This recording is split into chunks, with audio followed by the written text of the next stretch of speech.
संस्थापक सदस्य बनने के लिए कम से कम 5 ऐसे सदस्यों को ढूंढना, उनको समझाना, समझाकर इस व्यवस्था से जोड़ना, ये एक तरह से अनिवार्य है। 5 से ज्यादा आप नहीं कर सकते, 1-2 कम होगा तो कोई बात नहीं है, लेकिन प्रयास होना चाहिए कि 4-5 लोगों को आप जिसमें जोड़िए। जब आप वो नाम, आज आप जब मीटिंग के बाद जाएंगे तो अगले 5-7 दिनों में हमारे साथी आपसे संपर्क करेंगे। आपको वो नाम नंबर देने हैं जो आपकी नजर में समाज का बेहतर व्यक्ति है, जिसको जन सुराज के अभियान से हमें जोड़ना चाहिए। सिर्फ नाम और नंबर नहीं देना है। जब अगर नाम नंबर आप देते हैं तो हम लोग मानकर चलेंगे कि आपने उस व्यक्ति से, उस सज्जन से, उस महिला से बात पहले से की हुई है और उन्होंने अपनी सहमति दी है। जैसे आपको हम समझा रहे हैं या हमसे पहले हमारे साथी मिलकर समझा रहे होंगे, ये काम अब आपको करना है ताकि इस संख्या को 300, 400, 500 तक पहुंचाया जाए। जब एक बार ये संख्या 300, 400, 500 की हो जाती है, संख्या महत्वपूर्ण नहीं है, महत्वपूर्ण यह है कि वो व्यक्ति सही हो। उसके बाद वो सारे नाम, हर एक व्यक्ति जो आप यहाँ जुड़े हुए हैं, सबके पास भेजा जाएगा ताकि आप उन नाम को देख सके, उस पर अपनी टिप्पणी कर सके, चाहे तो आपत्ति भी दर्ज करा सके। मान लीजिए कि 300 नाम की सूची बन गई, वो 300 नाम का सूची आपके पास आएगा। जब वो नाम आ जाएगा तो आप ये बता सकते हैं कि भैया 163 नंबर पर जो आदमी है, ये आदमी बिल्कुल गलत है, ये ठेकेदार, ये शराब का माफिया है या लैंड ग्रैबर है, कुछ भी जो गलत आपके समय मर्डरर है। अगर किसी नाम के पर आप आपत्ति दर्ज कराना चाहते हैं तो आप में से हर एक व्यक्ति जो इससे जुड़ा हुआ है वो आपत्ति दर्ज करा सकता है। आपत्ति दर्ज कराने का मतलब ये नहीं है कि उस व्यक्ति का नाम हटा दिया जाएगा। आपत्ति दर्ज करा, क्योंकि कोई किसी के नाम पे कुछ भी बोल सकता है, लेकिन आपत्ति दर्ज कराने के पीछे सोच ये है कि आपके पास ये सामूहिक अधिकार रहे कि कोई व्यक्ति गलत अगर इस व्यवस्था में जुड़ रहा है तो उसको चिन्हित किया जा सके। मान लीजिए कि 300 के लिस्ट में एक आदमी पर 25 लोगों ने आपत्ति दर्ज कराई, तो समझ में आएगी बात कि भाई कम से कम कुछ तो गलत होगा, नहीं तो इतना आदमी कैसे गलत बोल रहा है। इसके साथ साथ वो जितने 300 नाम हैं, जिसमें आपका नाम भी शामिल है, हर एक नाम का पब्लिक सर्वे कराया जाएगा। तो उस पर आपकी सहमति भी चाहिए, आपको बुरा नहीं लगना चाहिए। आपके बारे में लोग नीचे जाकर पता करेंगे कि आपके विषय में पब्लिक क्या सोचती है। पब्लिक सर्वे और आपके आपत्ति के आधार पर बाद में जो सूची बनेगी, मान लीजिए कि वो सूची 200 की बनी या 400 की, हमको पता नहीं है। 300 का है तो 300 से कम ही होगा, 400 का रहेगा तो उससे कम होगा। कितने नाम आप समाज से चुनकर निकालते हैं और उसमें कितने नाम पब्लिक ओपिनियन के आधार पर छांट दिए जाए, वो नंबर बताया नहीं जा सकता है। लेकिन प्रक्रिया ऐसी है कि मान लीजिए कि आपकी मदद से हम लोग अगले 10 दिन में संख्या बढ़ाकर कर लिए 300। 300 में 10 नाम ऐसा आया जिस पर सामूहिक तौर पर आपने आपत्ति करी, 20-25 नाम ऐसा आया जिसमें पब्लिक सर्वे में कुछ उल्टा आ गया। उन नामों को हटाकर बाकी लोगों को संस्थापक सदस्य के तौर पर मान लिया जाएगा। और जो संस्थापक सदस्य है उसके जो अधिकार है वही लोग इस प्रखंड में, जैसे हम लोग आपके घोड़ासान में जो बैठे हुए हैं, तो यहाँ पर इस प्रखंड के इस दल, इस सोच के मालिक, मुखिया वही संस्थापक सदस्य होंगे, वही 250-300 लोग होंगे। यही लोग अपने आप को इस समिति, अपने आप मिलकर इस समिति को बनाएंगे। मतलब जैसे आप संविधान को देखते होंगे, उसके प्रस्तावना में लिखा हुआ है, शुरुआत होती है हम भारत के लोग, और नीचे लिखते हैं इस संविधान को आत्म अर्पित कर रहे हैं। मतलब कोई दूसरा आदमी अमेरिका से आके संविधान नहीं बनाया, हम लोगों ने मिलकर बनाया और अपने आप इसको दे दिया। तो प्रखंड की समिति का निर्माण प्रशांत किशोर नहीं कर रहे हैं, कोई जिला में बैठा पदाधिकारी, राज्य में बैठा हुआ पदाधिकारी नहीं कर रहा है, आप मिलकर ही कर रहे हैं। मान लीजिए कि हो गए 200, 250, 300 लोग हो गए, वही 300 लोग अब जन सुराज के यहाँ संस्थापक सदस्य होंगे। जन सुराज से जुड़ा हुआ कोई भी निर्णय जब लिया जाएगा तो प्रखंड समिति के हर व्यक्ति तक पहुंचकर उनको आमंत्रित किया जाएगा, ताकि आप आइए, बैठिए, भागीदार बनिए, अपना मत दीजिए, अपना ओपिनियन दीजिए। कल दल बनना है कि नहीं बनना है, जैसे जिला के स्तर पर 2 जनवरी को इसका अधिवेशन होगा, उसमें आपको पूछा जाएगा। जैसे पश्चिम चंपारण में पूछा गया, वहां पर जो 5000 लोग आए, उनमें 97% लोगों ने कहा कि दल बनाया जाना चाहिए। तो बैलेट पर वोट हुआ, मीडिया और पब्लिक के सामने हुआ, वो पूर्वी चंपारण में भी किया जाएगा, आपके पास भी अवसर रहेगा।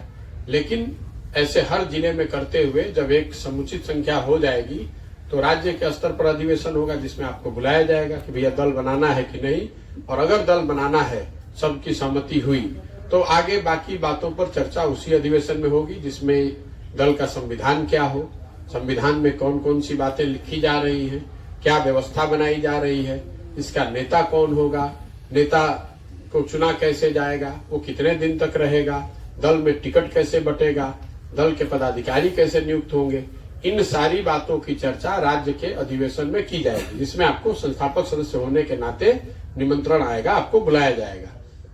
अब 2-3 बातें आप समझ लीजिए कि संस्थापक सदस्य होने का मायने क्या है। संस्थापक सदस्य होने के नाते आपको एक किट आएगा। जब एक बार आप संस्थापक सदस्य मान लिए जाएंगे तो आपके घर के लिए नेम प्लेट, झंडा जो भी है, ताकि ये दिखे कि भाई आप जन सुराज के संस्थापक सदस्य हैं, वो आप पर्दे के पीछे छुप कर नहीं कर सकते। ऐसा नहीं कर सकते हैं कि आप इसके बने भी हैं और इसका नेम प्लेट न लगाइए, झंडा न लगाइए, मतलब एक साथ 4 नाव पर बैठे रहिए, वो व्यवस्था नहीं है।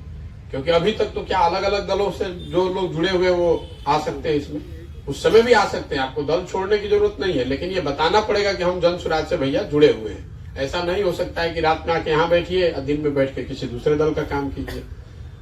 जो चूंकि दल है नहीं तो आप, हम लोग ये मजबूर नहीं कर रहे हैं, ना हम लोग चाहेंगे कि आप अपना दल छोड़िए, जहां है वहां रहिए, लेकिन आपको ये डिस्प्ले किट आपके पास आएगा संस्थापक सदस्य के नाते। खाली वो पत्र नहीं आएगा, पत्र के साथ साथ ये भी आएगा कि आपको अपने घर पर ये नेम प्लेट लगाना होगा या एक झंडा लगाना होगा, या जो भी 2-3 चीजें हैं, आपका आईडी बनेगा वो आएगा आपके पास, ताकि उसको दिखाकर आप किसी भी दल के कार्यक्रम में आराम से जा सके।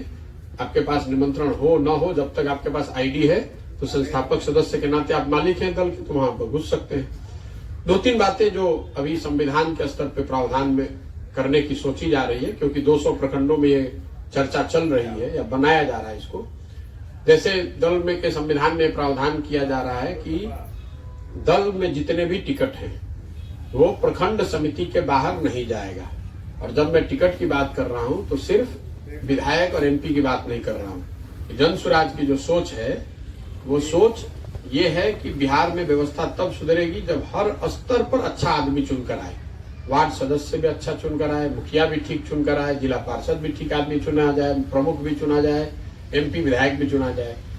ये पंचायती राज की जो व्यवस्था है, इसमें जो लोग जो चुनाव होते हैं वो दलगत नहीं है, लेकिन जन सुराज का अपना निर्णय है, ये आगे फिर देखा इसको आएगा आपके सामने वोट करने के लिए, कि नहीं, हर स्तर पर चुनाव हमारे जो सदस्य हैं जो जन सुराज से जुड़े हैं इनको लड़ाया जाए, इनकी मदद की जाए, ताकि 2-4, 5,000, 8,000 मुखिया अगर हैं तो उसमें 5,000 अच्छे लोग मुखिया भी बनकर आए। अगर 1-1.25 लाख वार्ड सदस्य हैं तो हम लोग चाहेंगे कि जो लोग जन सुराज से जुड़े हुए हैं ये लोग वार्ड सदस्य जीत कर आए। जो पहले से है अगर वो सही माना जाएगा, सही पाया जाएगा तो वो आ सकता है जन सुराज में, या जो नहीं सही पाया जाएगा वहां पर जन सुराज के लोग चुनाव लड़ेंगे, मुखिया का चुनाव लड़ेंगे, वार्ड सदस्य लड़ेंगे, बीडीसी लड़ेंगे, जिला पार्षद लड़ेंगे। और लड़ने में जो व्यवस्था बनानी है, मदद करनी है, उनको सूझबूझ जो उनके पीछे लगानी है वो जन सुराज की ओर से उनको लगाया जाएगा। ये तय करने की जो जिम्मेवारी है वो जन सुराज के संस्थापक सदस्यों के पास होगा। आप तय कर पाएंगे कि कौन आदमी बीडीसी लड़े, कौन आदमी मुखिया लड़े, कौन आदमी जिला पार्षद लड़े, ये अधिकार आपके पास होगा। आपके पास ये भी अधिकार होगा कि जो विधायक के लिए टिकट बढ़ता है उसके लिए भी प्रखंड से बाहर, प्रखंड की जो समिति है इसके बाहर नहीं हो सकता है। मतलब जो प्रखंड समिति का मेंबर नहीं है वो किसी भी हालत में दल में टिकट नहीं पा सकता है। आप जब टिकट बटेगा तो प्रखंड समिति के लोग बैठेंगे, बैठ के तय करेंगे कि कौन व्यक्ति को चुनाव लड़ाया जाना चाहिए। एक विधानसभा क्षेत्र में मान लीजिए कि 2 प्रखंड है या 1 प्रखंड, 1 नगर हो सकता है, उसमें बैठकर सहमति बनाने का प्रयास किया जाएगा। मान लीजिए कि सब लोग बैठल, उसमें 2 गो नाम निकलल, 3 गो नाम निकलल, उस तीनों नाम का पब्लिक सर्वे होगा, फिर वो वापस आपको भेजा जाएगा, आपके साथ बैठकर बात होगी कि आप बैठकर चर्चा करके उसमें से एक नाम पर सहमति बनाइए। दूसरे दलों में जो परिपाटी है वो कहते हैं कि हम नीचे से नाम लेते हैं, नीचे से नाम मंगाया भी जाता है कई दलों में, लेकिन ऊपर से बैठ के अपनी व्यवस्था बनाकर जिसको देना है दे देता है, कहता भी आपने जिसका नाम भेजा था उसका नाम ठीक नहीं था। वो चीज न हो, इसलिए संविधान में ही इस चीज को लिखा जा रहा है या लिखा जाएगा कि जो लोग भी चुने जाएं टिकट के लिए वो प्रखंड समिति के मेंबर ही होने चाहिए। अगर मान लीजिए कि आपने नाम भेजा प्रशांत किशोर का, प्रशांत किशोर के नाम पर सहमति नहीं बन पाई दूसरे प्रखंड के लोगों की वजह से या पब्लिक सर्वे की वजह से, तो आपके पास फिर अवसर होगा कि आप किसी दूसरे को अपने में से चुनकर भेजिए। लेकिन किसी भी हालत में प्रखंड समिति के बाहर कोई भी टिकट नहीं जा सकता। ये प्रखंड समिति के संस्थापक सदस्य होने का फायदा है और आपको वोट भी देने का उसमें अधिकार है। प्रखंड समिति में जो संस्थापक सदस्य हैं एक बार बन गए तो अगर बाद में जो लोग जुड़ेंगे उनका क्या होगा, इस पर लेकर बहुत चर्चा हुई। इस चर्चा में जो अभी तक का सामंजस्य बना है कि नए लोगों को संस्थापक सदस्य के तौर पर जुड़ने का अवसर बंद नहीं होना चाहिए। अगर आप बंद कर देंगे तो फिर दल में एक तरह से वो नाले वाली बात हो जाएगी। आप गंगोत्री बंद कर देंगे तो गंगा भी नाला बन जाएगा। तो नए लोग आ सकते हैं, लेकिन जो लोग बाद में आएंगे उनके पास एक समय कालखंड में मत का अधिकार नहीं होगा। मतलब ये देखा गया है, पिछले 20-30 सालों का ये अनुभव रहा है कि जब भी कोई नया सामाजिक राजनीतिक प्रयोग होता है तो जो लोग सबसे पहले आकर कंधा लगाते हैं, मेहनत करते हैं, उन लोगों को बाद में आए हुए लोग पीछे ढकेल देते हैं। ये न हो यहाँ पर, इसके लिए व्यवस्था बनाई जा रही है कि कम से कम 3 साल 1 साल भी कुछ लोग कह रहे हैं, कुछ लोग 3 साल भी कह रहे हैं। इस पे चर्चा का विषय है तो आपसे भी अभी पूछेंगे। 1 साल से 5 साल तक उनको मत का अधिकार न हो। वो हिस्सा तो हो सकते हैं आपके समिति का, आपके यहाँ चुनकर वो प्रखंड अध्यक्ष भी बन सकते हैं, पदाधिकारी भी बन सकते हैं, लेकिन टिकट लेने की जो बात है उसके लिए वो स्वयं का मत का अधिकार उनको एक समय कालखंड तक न हो, ताकि अंत समय में आने वाले चालाक चिड़ियों से बचाया जा सके। जो लोग बाहर बैठे रहते हैं और ये देखते हैं कि पहले भैया देखते हैं कि जन स्वराज में क्या होता है, प्रशांत जी से एक बार मिल लेते हैं, बढ़िया हो गया तो इधर आ जाएंगे, नहीं हुआ तो जहां हैं वहीं रहेंगे। तो इस चीज से बचने के लिए ये व्यवस्था बनाई जा रही है। आप अपना उस पर ओपिनियन दीजिए। 2-4 और जो बातें इसमें कही जा रही है, संविधान में 50 प्रावधान है जो राज्य के स्तर के अधिवेशन में आपके सामने रखी जाएंगी। लेकिन 1-2 जो प्रस्ताव है जो आपसे मैं साझा करना चाहता हूं कि दल में टिकट बांटने में 10% टिकट जो है वो पंचायती राज से जुड़े हुए लोगों के लिए रिजर्व कर दिया जाए। मतलब अगर 40 MP लड़े तो 4 MP ऐसे लोग लड़े जो मुखिया रहे हो, जिला पार्षद रहे हो, BDC रहे हो, पंचायती राज की व्यवस्था से उठकर आए हुए हो। दल में एक और प्रावधान की बात हो रही है, राइट टू रिकॉल। अगर कोई विधायक जीतकर आ गया लेकिन अगर 2/3 मेजोरिटी से प्रखंड के लोगों ने उनके खिलाफ नो कॉन्फिडेंस ला दिया 2 वर्ष के बाद, तो दल की ओर से उनको मजबूर किया जाए कि वो रिजाइन करें। क्योंकि ये इसलिए ये प्रावधान किया जा रहा है कि सारे प्रयासों के बावजूद जिसको आप अपने बीच से उठाकर विधायक बना देते हैं, अब वो कार्यकर्ताओं की उपेक्षा करने लगता है, या जिन लोगों ने उनको बनाने में मदद की, कंधा लगाया, उनका वैल्यू नहीं करता है। इसलिए प्रखंड समिति के पास ये अधिकार हो कि भाई आप 2/3 मेजोरिटी से लाकर उसके खिलाफ नो कॉन्फिडेंस ला सकते हैं, ताकि उसको फिर से रिजाइन करना पड़े, दल की ओर से उसको डिस्क्वालीफाई किया जा सके।